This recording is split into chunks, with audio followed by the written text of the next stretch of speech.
This is our Sociology 101 video project by Brandon Cruz and Paola Inigas. Our topic for this project was labeling theory and its relation to deviance. Labeling theory is a sociological construct rooted in symbolic interactionism and relating to deviance and deviant behavior. Labeling theory relies heavily on the use of labels to justify or identify a certain behavior as deviant. Labeling theory is essentially a reaction to deviant behavior regardless of circumstance and results in the offender being labeled by society as a deviant. So what is deviance? Deviance or deviant behavior is any action that violates a system's set of rules and regulations. However, deviance in a sociological sense consists of any violation of social protocol or social norm, so to speak. Also, deviance is heavily dependent on many external factors. First, location. Since many places have differing opinions and laws governing certain actions, how deviant behavior is judged differs from place to place. Secondly, different actions may be acceptable or normal in one time period, but are extremely taboo in another and are characterized as deviant behavior. And finally, social class plays a large role in labeling, since different social classes often apply labels to members of other social classes. Deviance in today's society is rarely left unsanctioned. These sanctions can be anything from arrest to suspension and expulsion from school, excommunication from a church, or simply social outcasting. Now, to pull back to an earlier point, Dr. Shambliss's study, Saints and Roughnecks, makes clear the distinction of social class when labeling deviance. Since different social classes sit on different levels than others, some social classes are viewed as more predisposed to commit deviant behavior, and those in other more esteemed social classes are often exempted from sanctions and labels of the former's deviant behavior.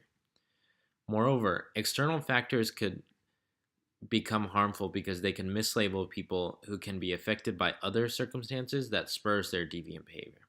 Have you experienced the labeling theory of deviance? Well, according to your explanation, as I was growing up in East LA and coming in from a family that only spoke Spanish, way back then when there was not much support with the English, my friends started calling me dumb and stupid and you're not smart, and of course teachers back then didn't have the support of the Spanish speaking assistant, so I started falling behind in my schoolwork and started believing it, and maybe I am dumb, maybe I'm stupid, and eventually it got up to me, and in the 11th grade I dropped out of high school.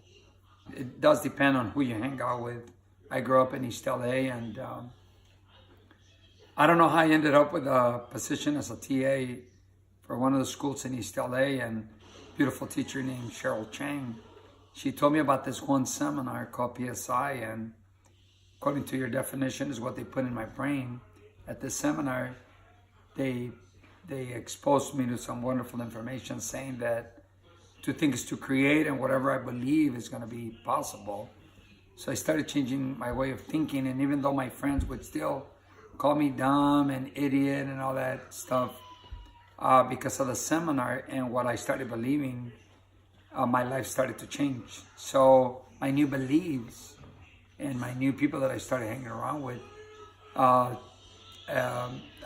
it led me to going back to school, finishing my units at the high school level, attending a junior college, and finally at the university graduated with an education degree.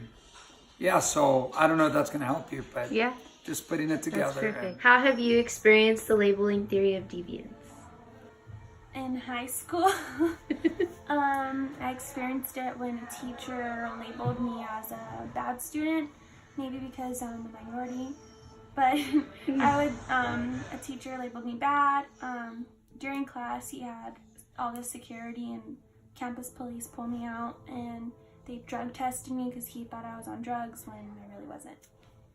Dang. Okay. Based on that, like, how did like others perceive you, or like, how did that make you feel in that moment? Like, I would say in the moment I felt embarrassed, and overall it made other people think that I was into drugs when I really wasn't. So it created a negative image on myself, which was false, and it created a negative relationship with me and the teacher, which resulted in like negative outcomes in my education. and like, did it affect you like in the future, like in high school, like in your other classes or with other teachers, or? Yes, because actually the next year that teacher followed, because it was my English teacher, and he came in on the first day of my other class and went up to the teacher and told him that I was a bad student. And I went up to him and the teacher and I said that wasn't true and he should leave. Because he was creating another negative image. Yeah, and you don't want that to follow you. Yes.